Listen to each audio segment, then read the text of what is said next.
we're going to talk about how to adjust the exterior lighting in your new Panamera. To do so, you'll use the light module over here on the left-hand side. When the car turns on, you'll notice that it says Auto. With one button push, you'll see this pop-up in the instrument cluster. Each individual move is a press of the button.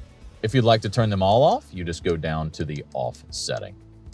Now, there are other adjustments as well as far as exterior lighting goes, and you can get to those through Settings, scroll down to Vehicle, scroll down to Exterior Lights. For the welcome and goodbye animation, both the front and rear tail lights will do an animation when you turn the car on, and then also when you turn the car off and lock it. If you would like automatic high beam adjustment, which adjusts your high beams based on whether or not a car is coming towards you, it will turn the high beams off. Also, if you come up behind a car, it will turn the high beams off as well. You can do so by selecting this particular option here.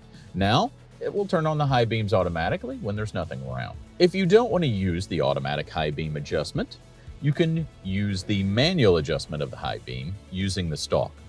You'll pull backwards for a flash, and you can push forwards to keep your high beams on. You can also turn on the rear fog lights by the fog light button here next to your light control button. You now can adjust all of the exterior lighting in your new Panamera.